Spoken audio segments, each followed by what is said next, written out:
Estamos agradecidos, amén. Estaba pensando cuando estamos acá, nosotros tenemos nuestra casa de Dios ahí en Benavides, y que de alguna u otra forma esta es una casa de luz, ahí al costadito, y que ilumina acá el barrio, y que uno a veces no se da cuenta, ¿no? Uno dice que cuán importante es una de esas luces de mercurio que está ahí afuera, o no sé cómo serán hoy, pero ¿qué pasaría si no están en algún lugar que es necesaria la luz? Y de alguna forma también, o en gran manera, esta luz acá ilumina el barrio. Agradezco a los muchachos que andan muy lindo y realmente enriquecen. Y creo que no tenemos que dejar de que se nos pase un culto cuando vengan, sin invitar a todo el barrio, ir a buscarlos por las calles y decirles vengan a escucharlos. Amén. Amén, amén. Yo creo que tienen un don muy lindo en la música, en todo sentido, musicalmente con los instrumentos y con la voz también. Pero para mí es muy grato acompañarnos. Pensaba ahí en la puerta aquella hermosa frase de Jesús: pasemos al otro lado. Y ahí surge la pregunta, ¿a dónde tenemos que ir? ¿No? Por un lado, ¿dónde quiere Jesús llevarnos? Y por otro lado también el costo de pasar al otro lado. ¿Qué demanda pasar al otro lado? Hace muchos años, cuando empezamos la iglesia, nosotros sabíamos una sola cosa, y me reflejó en las canciones, que teníamos que llevar ese amor de Jesús a un mundo que no lo tenía. Siempre pensé que lo más lindo lo más lindo y también lo valioso que tengo es ese amor que un día llegó a mi vida cuando yo ni siquiera conocía este amor. Y tuve la necesidad, siendo un joven en aquellos años, de llevar ese amor a la gente, no del templo para adentro, sino del templo para afuera, y contarles a todos que había encontrado algo que me cambió la historia. Y así fue como en mi casa mismo, en mi mismo barrio, teníamos un grupo de 10 personas posiblemente que venían ahí al comedor de mi casa, un lugar, en realidad era como una galería que teníamos, donde venían a escuchar del amor que ese joven de 18 años les compartía. Yo no era pastor, no era nada, y no sé si lo soy todavía, pero sí compartía ese amor que me había cambiado la historia. Y así fue que luego me fui a las calles, me paré en las esquinas, me paré en las estaciones de trenes, me paré en las plazas de algunos barrios, me paré en algún barrio peligroso, en algún lugar difícil, me metí en alguna de las villas más peligrosas de la ciudad para poder contarle a la gente que Dios me había cambiado la vida y se la podía cambiar a ellos también.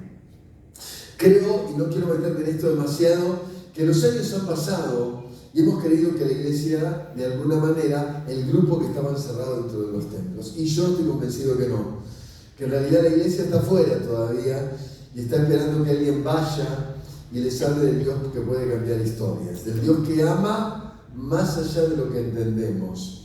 Y que esto es simplemente un cuartel general donde nos preparamos y sacamos este hermoso equipo musical a las plazas de las ciudades para que alguien que se está por ahorcar o alguien que se está por quitar la vida diga: yo necesito el Cristo que esta gente tiene. Amén. Así que decía que está al lado, es tiempo de hacer algo especial. Pasemos al otro lado, decime. ¿De acuerdo? Yo no estoy tan formal acá, aunque vine vestido formalmente. No vine con jogging como estaba en mi casa, pero para mí el mensaje es informal.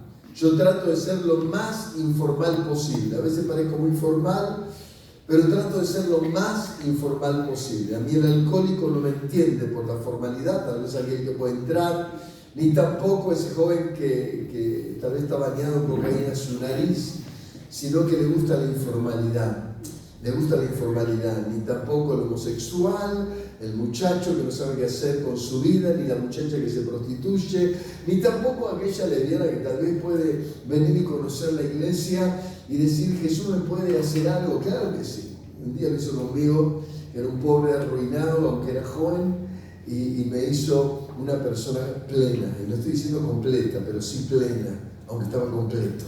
Es decir, me llenó por dentro y me cambió la historia. Y ahí encontré y entendí que la clave era encontrarlo a Él. La clave lleno de imperfecciones, lleno de defectos, lleno de errores. Recuerdo mis primeros tiempos en la fe, donde oraba para no hacer aquellas cosas secretas que uno hace cuando no conoce mucho a Dios, ¿no? Y que tal vez se encierra en el cuarto o en algún lugar y dice: Dios, yo sé que está mal, pero no puedo más. Y pedirle a Dios y ayunar y orar para que Dios sacara ese bicho malo, o lo matara, o lo crucificara, que estaba dentro de uno. Diciéndole: Señor, necesito que me cambies. Y así meses, no sé cuántos meses, ir venciendo desde el enemigo de la mentira hasta el enemigo del rencor, hasta el enemigo de la venganza y todos los enemigos que se le puedan cruzar que uno guarda dentro. Y encontrar que siempre vencía a uno. Recuerdo una vez, estando en un culto, ya habiendo pasado un año de mi fe, que yo estaba en el altar, aquí en el altar, y ahí, sin darme cuenta, fui a llevar uno de mis últimos enemigos, ¿no? Ese enemigo del pasado, el enemigo de los por qué, el enemigo de los recuerdos. Y recuerdo en ese momento pasar al altar, y en este altar como este, una iglesia medianamente importante, estando levantando las manos, diciéndole: Dios, Señor, hay cosas que me cuesta olvidar, hay cosas que me cuesta sacar. Y en esa iglesia, recuerdo una sola cosa que me pasó, pude sentir a Dios descender de una manera especial sobre mí. Yo estaba más o menos en esta posición, mirando hacia el altar, y escuché una frase que me dijo: yo soy Dios. Yo lloraba por mi pasado, pero esa frase me dijo: yo soy Dios. Yo estaba buscando a Dios. Estaba realmente habiendo tenido ese paso de fe después de haberme entregado a Cristo, haber aceptado a Cristo como Salvador. Pero había cosas en mí que todavía no lo conocían en plenitud. Cosas que tenían que ser entregadas, cosas que tenían que ser soltadas. No sé cuántos tendrán un porqué, pero creo que muchos tienen algún porqué. Y en ese culto, cuando Él me dijo: yo soy Dios, yo venía preguntándole el porqué de algunas cosas, pero ese yo soy Dios me dijo: yo soy el Dios de tu pasado, yo soy el Dios de tu presente y yo soy el Dios de tu futuro. Y en ese día yo me acuerdo haber rendido ese porqué. Era, creo que, el gran porqué. Y entregué ese porqué y dije: Señor, llorando, yo sé que estuviste en mi pasado y que nada se te escapó. Yo sé que estás en mi presente y sabes cómo me siento, cómo me duele. Y yo sé también que estarás en mi futuro, porque eres Dios.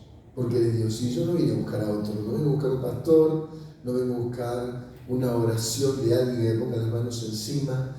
Yo te vine a buscar a vos. Y ese yo soy Dios me bastó. Y yo recuerdo, ese día cambió mi lamento en baile. Porque entregué el porqué de mi lamento y me fui con la alegría de saber que ese yo soy Dios estaba conmigo. Nunca más fui igual, nunca más. A partir de allí ya las lágrimas del porqué se quedaron atrás y empecé a disfrutar realmente verlo a Él en cada circunstancia. Verlo en aquello que a veces no es como queremos, pero que si está Él está bien. Si está Él lo hace bien. Así que yo quiero invitarlos a que se pongan de pie un ratito, ¿puede ser? Amén. Amén. Y quiero invitarlos a algo, miren. Vamos a poner la mano en el corazón cada uno y le invito a que cierre los ojos.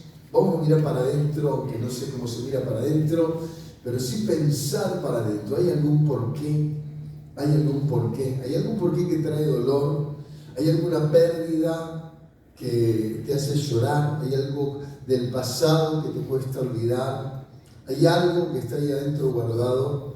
Yo te invito a que te tomes un minuto y ahí en ese minuto le digas a Dios: Señor, esto es lo que pasó, esto es lo que en algún momento me pasó y que todavía no lo puedo soltar, todavía no lo puedo soltar. Es un minuto con Dios, un minuto con Dios. Un error, un horror, un fracaso, una mala persona. Tal vez muchas preguntas, muchos por qué. ¿Por qué soy así? ¿Por qué me hiciste así? ¿Por qué soy la persona que todo me salió mal? ¿Por qué aquel día en el cual, Señor, me pasaron por encima? ¿O por qué ese accidente, Dios? ¿Por qué? ¿Por qué esto? ¿Por qué hice esto? ¿Por qué me sucedió esto? Unos minutos ahora. Unos minutos donde puedas dedicar esos segundos para hablar con Dios. Unos segundos. Unos segundos. Padre, quiero agradecerte por esta oportunidad, por esta gente hermosa, Señor. La verdad es que no sé por qué me trajiste. Yo sé, Padre, que Guillermo es tan útil como yo. Señor, porque no se trata de mí, no se trata de él, se trata de ti. Pero quiero, Padre, rogarte, Señor, que si hay algo por el cual me trajiste, si hay alguna causa por la cual has querido que yo venga, si hay alguien a quien querías hablarme, si había una palabra que yo tenía que soltar y tal vez sea esta, yo te ruego, Padre, que empieces ahora a responder también a ese corazón que tiene un porqué. Que en esta hora, Padre, tú empieces a tomar control, que envuelvas, que enciendas. Amén. Que, amado Dios, el corazón no se encuentre, Señor, atado a ese pasado seco, sino que tu Espíritu Divino empiece a encender ese fuego que quema lo viejo. Que, amado Dios, empiece a suceder una sanidad especial, un renuevo, Padre, que hoy se levanten los evangelistas, los que llevan tu amor a las calles, al barrio, a la familia, a diferentes lugares, Padre, y hoy sea, Padre mío, el principio donde las enfermedades se deshacen, Padre. Hoy sea el inicio, Padre mío, donde comienza el tiempo de la restauración, el tiempo de la edificación, el tiempo de los buenos frutos, el tiempo, Padre amado, de las grandes cosechas, Padre. Te ruego en el nombre de Jesús de Nazaret, Padre mío, que hoy sea el tiempo donde los demonios no tienen más lugar, donde la hechicería pierde el dominio, donde se levantan los ungidos de autoridad espiritual. Padre, te lo ruego en el nombre de Jesús de Nazaret, que hoy sea el inicio, Padre, de algo sobrenatural. Que, Padre celestial, el cielo se abra delante de cada uno, Padre. Te ruego en el nombre de Jesús de Nazaret. Señor mío, bendícelos para la gloria de tu nombre, para la honra de tu nombre, para la alabanza de tu nombre. Te lo pedimos en el nombre de Jesús. Digan conmigo, Señor Jesús. Señor Jesús. No sé por qué me trajiste. No sé por qué me trajiste. Pero hoy comienza algo nuevo. Yo lo quiero declarar con mi boca. Que algo especial estás haciendo. Lo declaro en el nombre de Jesús. Lo declaro en el nombre de Jesús. Señor, hoy declaro un nuevo inicio. Hoy declaro un nuevo inicio. Por la sangre de Cristo. Y ya mismo yo creo que me vas a usar al salir de aquí para la gloria de tu nombre. En el nombre de Jesús. Amén. Amén. Damos un aplauso al cielo. Puede ser. Amén. Pueden tomar asiento. Amén. Hay una historia que está en Marcos 4:35, si no mal recuerdo, que cuenta y relata que Jesús se encontró con los discípulos y dijo: pasemos al otro lado. Y la verdad, cuando pasaron al otro lado se encontraron con una tormenta y ahí entraron en un proceso de desesperación. El maestro se durmió, agarró una almohada, se acostó ahí en la barca y estaba tan cansado que, a pesar de que el agua golpeaba de un lado y del otro, él no se despertaba. Entonces Pedro, ya en un proceso de desesperación, tal vez alguno más que lo acompañó, empezó a despertarlo: maestro, despertaste, que nos estamos por ahogar, se está hundiendo la barca. En realidad no era una cuestión de que Jesús hiciera algo, era una cuestión de que se estaba por hundir la barca. Y en ese momento el maestro se levantó y miró la tormenta, levantó sus manos, me lo imagino, y dijo: viento, calmate, y tormenta, basta. Y se hizo una gran bonanza, dice la historia. Entonces los ojos de todos cambiaron de dirección y en vez de ver la tormenta empezaron a ver a Jesús. Y la frase que dijeron fue esta: ¿quién es este? ¿Quién es este que aún el viento y las olas le obedecen? En realidad allí sucedió una crisis dentro del corazón de todos los que estaban ahí. Las crisis tienen dos niveles. El primer nivel es la crisis externa. En este caso había una crisis externa. Pero el segundo nivel es la crisis interna. Y ellos entraron en la crisis interna. Hay diferentes enfermedades que hay en la sociedad y una de ellas es el ataque de pánico. Y esa persona ha entrado en tal nivel de crisis interna que por fuera no hay crisis, pero él siente una crisis interna.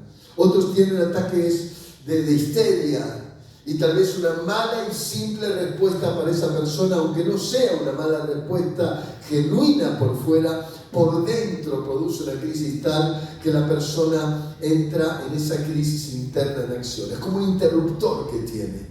Inmediatamente entra en desesperación. Inmediatamente la persona entra en una crisis desesperante. ¿Cuál es el problema? Está mirando dentro de sí y está tan sensible que es como aquel que le sacaron una muela. Uno lo ve igual, pero viene alguien, le dice, qué lindo verte, y le da un beso justo donde le sacaron la muela, y la persona le pega un cachetazo y le dice, ¿qué hiciste? Y por ahí te lo insulta, porque en realidad el problema es interno, no es externo.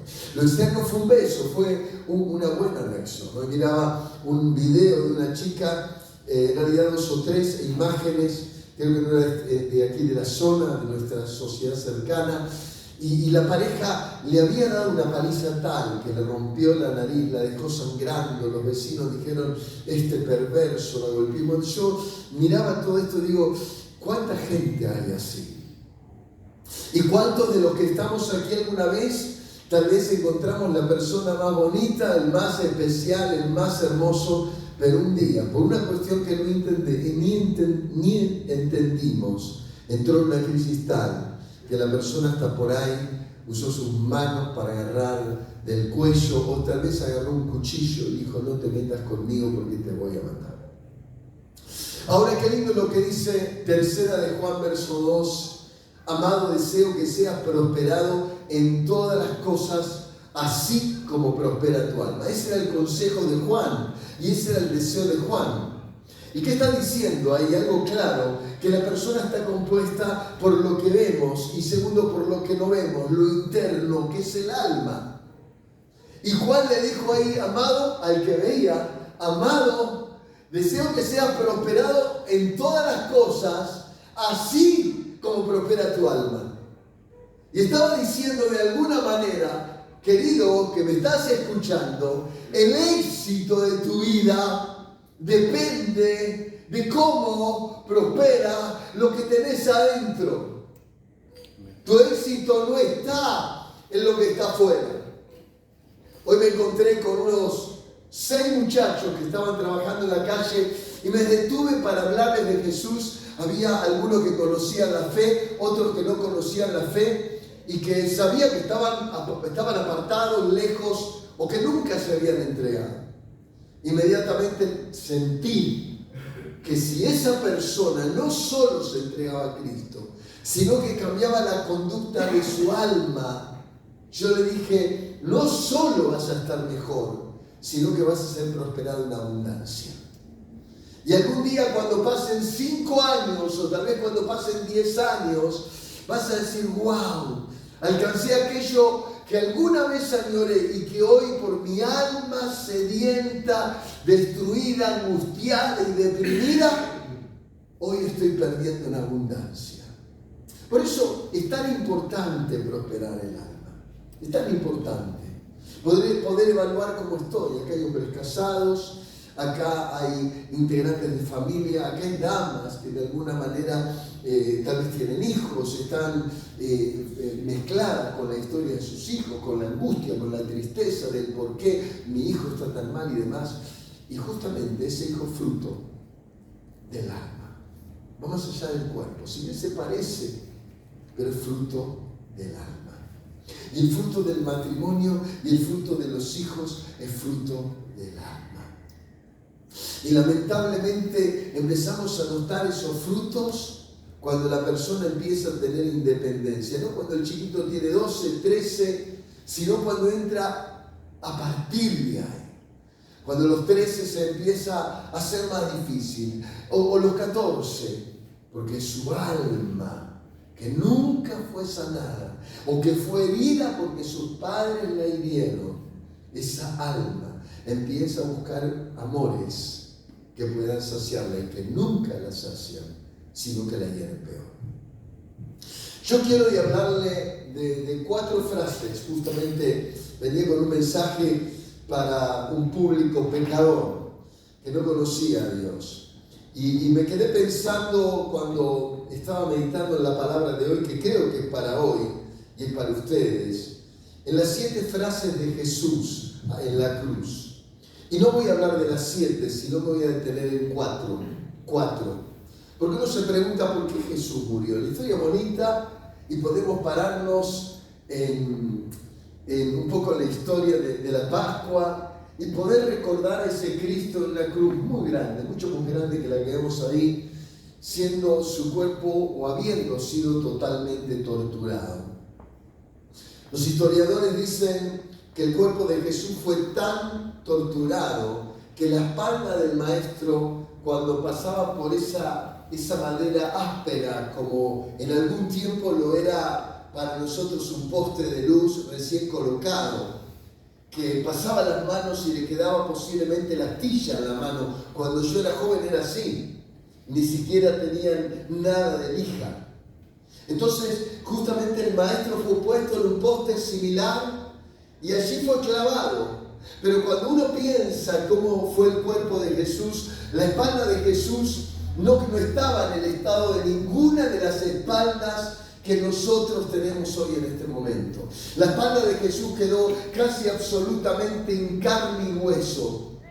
Porque cuando le pegaban a Jesús, sus látigos, los látigos que azotaban su cuerpo, tenían un pedazo de hueso y un pedazo de plomo que muchas veces cuando le hacían así, después de azotarlo previamente con latigazos sin nada y quedar todo tajeado, le pegaban y tiraban porque se clavaba justamente ese cuero con puntas en la espalda de Jesús y sacaba las tiras de carne del cuerpo del maestro.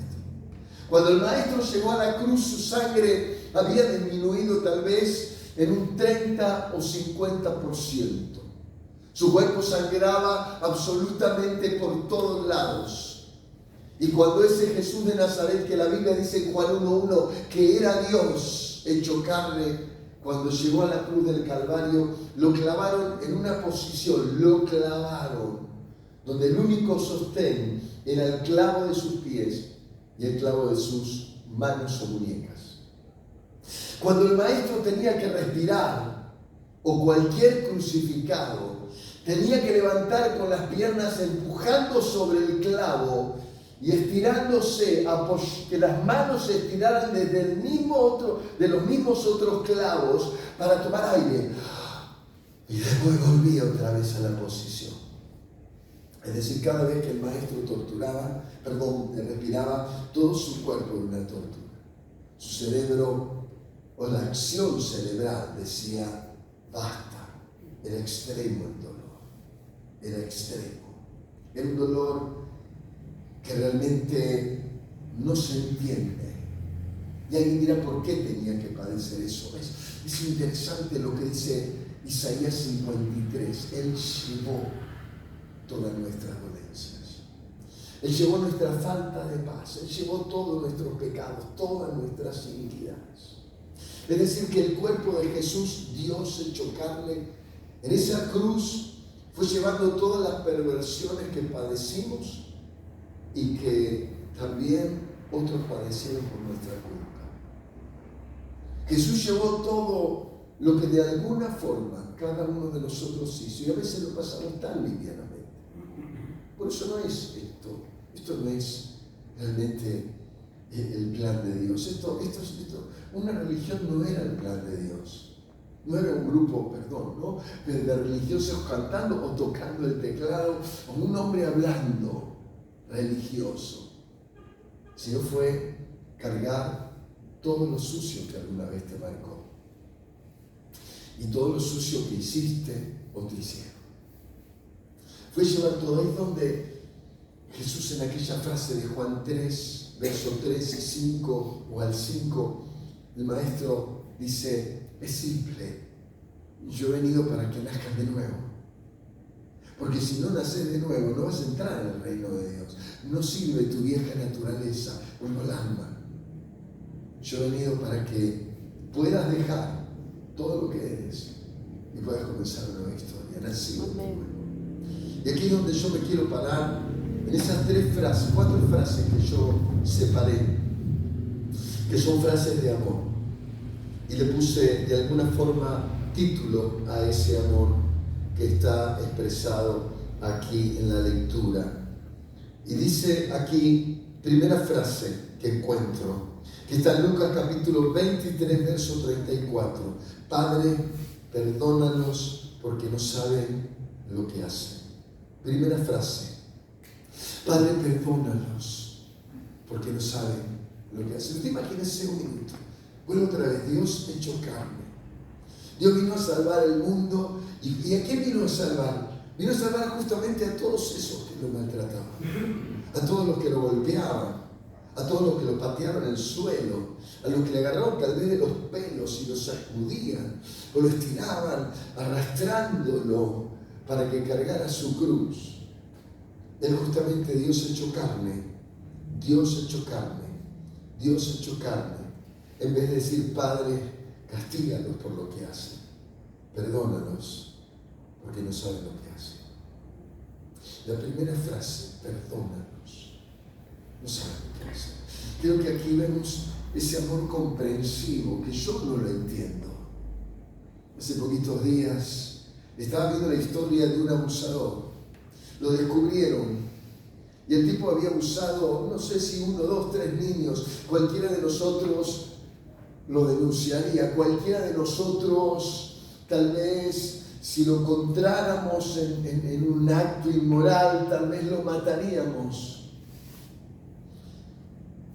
Pero Jesús murió para salvarlo. Yo no lo entiendo. Es un amor que supera mi entendimiento, pero es un amor de un Dios que comprende y que comprende tal vez ese muchachito de niño, que hoy es un hombre abusador, pero de niño que padecía, como me dijo un varón, abusos de su propio padre, o tal vez abusos de sus tíos, tal vez perversión. Un hombre justamente de una iglesia que tiene 1000 problemas de salud. Me decía otro, el problema era que cuando él era un muchachón junto con su padre, abusaban de su hermana. Y hoy el hombre está en la iglesia y claro, yo no conozco su historia, no conozco el pasado y no puedo entender, o me cuesta, si estaría con la hermana, diría, no sé dónde pararme, pero justamente Jesús cuando estaba en la cruz dijo, perdónanos, lo estaban destrozando a él, tal vez hasta de alguna forma. Ese abuso superó mi entendimiento y el maestro decía en la cruz, perdónalos porque no saben lo que hacen. Es un amor que yo no entiendo. Es el amor que Dios tiene por esta ciudad, porque mientras aquí cantamos, mientras aquí hacemos nuestro hermoso tiempo devocional, algún inmoral está allí en su casa esperando la hora nocturna cuando todos se duerman para hacer lo que yo no acepto. Pero no puedo entender al gran heraldo de la cruz. No puedo entender esa frase. Yo no la puedo comprender. Pero la cruz claramente fue una puerta abierta para los incomprensibles. La cruz fue un lugar donde nadie podía llegar. Por eso la cruz sigue siendo vigente. Miles trataron de taparla. Miles de ateos quisieron desfigurarla. Pero por décadas, por siglos, no pudieron borrar ese amor incomprensible. Ese amor que si desnudamos aquí en el alma, algunos de los que estamos en este lugar, saldríamos corriendo para que no vean nuestras inmoralidades pasadas, para que no vean lo que intentamos o hicimos. Es el amor incomprensible. Por eso la mujer hallada en el adulterio no entendía, y yo no lo entiendo.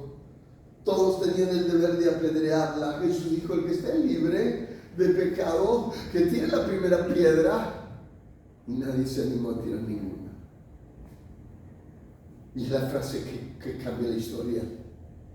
Dices, ¿ninguno te condenó? No, Señor, ninguno. Y él dijo, Dios echó carne, ni yo te condeno. No me importa lo que hiciste. El amor incomprensible.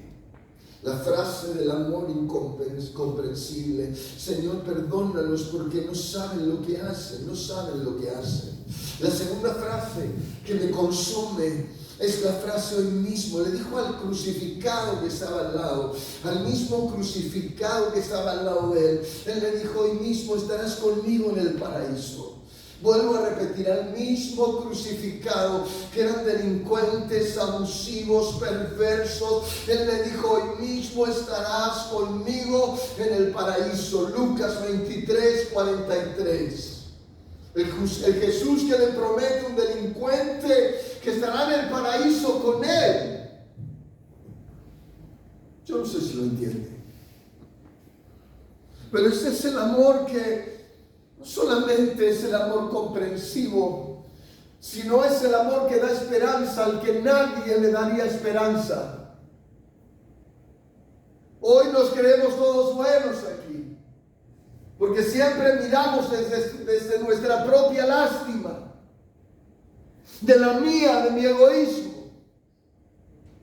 Pero si Dios pesara nuestras culpas, si Dios pesara nuestros errores, mas es extraño que Dios hecho carne pueda decir a ese que estaba arrepentido.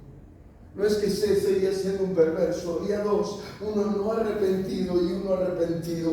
El no arrepentido no tuvo palabras de él, la mirada solo se dirigió a ese que estaba en el costado. Yo creo que sí se dirigió al que estaba arrepentido, le dijo, Señor, acuérdate de mí. Qué linda frase, Señor, acuérdate de mí cuando estés en tu reino.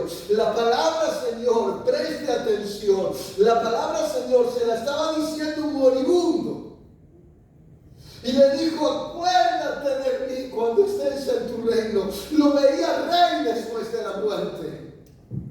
La visión que tenía ese delincuente arrepentido no tiene lógica para cualquier mortal carnal y terrenal.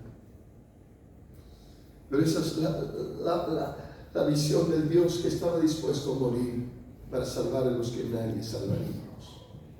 El Dios que dio esperanza a los que nadie le daríamos esperanza. La verdad que nuestra sociedad está llena de gente sin esperanza. Recuerdo a esa muchacha hace algunos años que compartí un poco en un culto, creo que el domingo pasado, que llegó a nuestra iglesia, se me paró detrás de una reja con su capucha hasta este lugar y me dice, pastor, me detengo. Sí, no podía ir donde estaba ella, había una reja cerrada con llave. Le digo, hola.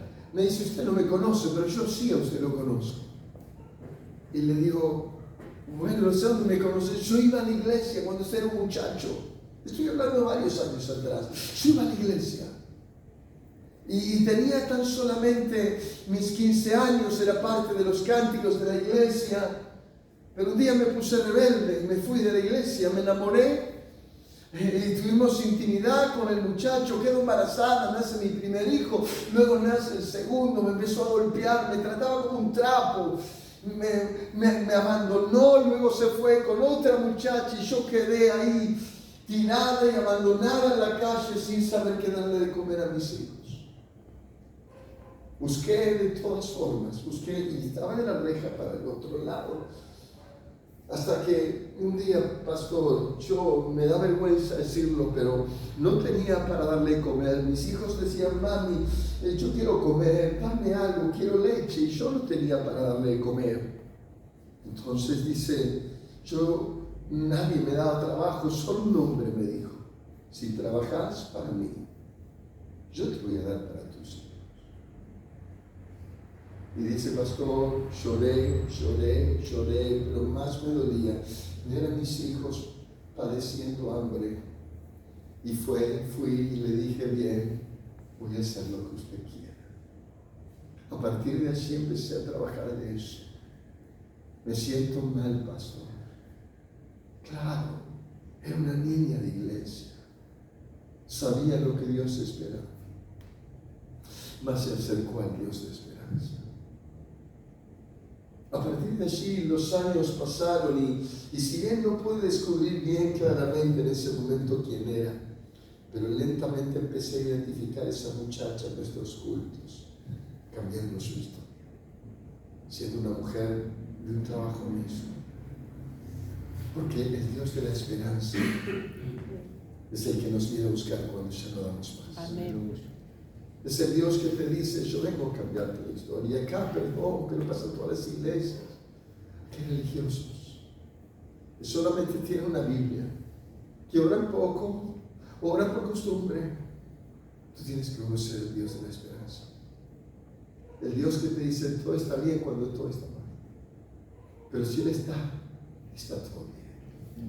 Si Él está mirándote, aunque hayas fallado 1000 veces, y aunque te estés muriendo, está todo bien. Porque es el Dios de la esperanza. La esperanza que nos da un amor, la esperanza que nos da un amigo, la esperanza que nos puede dar un trabajo. Es la esperanza que da Dios. La tercera frase que te quiero dejar, y justamente quiero que sea la anteúltima, es el amor que carga el dolor. Dice la frase: Dios mío, ¿por qué me has abandonado? Mateo 27, verso 46. Vuelvo a decir, Jesús dijo en la cruz: Dios mío, ¿por qué me has abandonado? Dice la historia que el cielo se cerró. El maestro estaba en la cruz. Y la frase fue en un arameo antiguo: Elí, Elí, lama sabactani, que quería decir: Dios mío, ¿por qué me has desamparado? Hace poquitos días vino una africana en nuestra iglesia. Creo que es uno de los cultos más hermosos que hemos tenido. Casi ni predicó. Con todo lo que está pasando en el Congo, en el famoso Congo africano. Ella tiene un comedor para unos cerca de 1000 y pico de personas, donde hay 100.000 refugiados en la ciudad. Ella con su esposo, él es un argentino chileno, pero se fueron juntos al Congo porque ella era congoleña, hija de un ministro del Congo. En el Congo la tortura de la mujer es horrorosa. No solamente las abusan, les cortan sus pechos y las abusan entre 10, 20, 40 personas, una tras otra. Contó historias que no podemos expresar con la misma particularidad. Dice, mujeres que hacía 4 o 6 meses que escondidas en las selvas después de haberle matado a su marido delante de ellas a machetazos, con 4 hijos y 2 hijos que no saben si se los secuestraron o qué, quedando embarazada de uno de los 20 que la abusaron, corriendo por la selva, escondiéndose por 4 meses su bebé escondido en tramos entre su pecho, comiendo solamente su pecho porque nació en el escapar, en el huir. Y dice, cuando la recibimos, esa mujer no sabía cuántos hijos había tenido, estaba en un estado mental de maltrato que realmente era incomprensible. Cuando yo la escuchaba, digo, Señor, no entiendo menos tu amor. El amor de la esperanza, el amor de la comprensión. Pero ahí es justamente es entender que esa mujer empezó a ser restaurada, le dieron de comer, la atendieron, la mimaron. Una muchacha tal vez de unos 25 años o 30, la cuidaron, tal vez menos, no lo sé, la cuidaron, la levantaron. Y la historia concluye en que ella hoy en día es una mujer restaurada simplemente porque comprendió al Dios que llevó todo a cabo.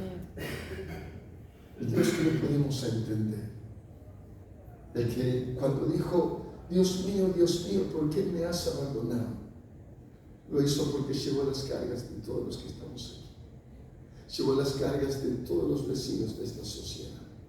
Llevó las cargas de toda Argentina, las cargas de toda América, de todo el mundo y de todos desde el principio hasta el final de la historia.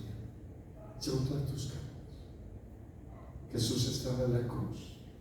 El cielo estaba cerrado. El Padre mirando a su Hijo ahí torturado.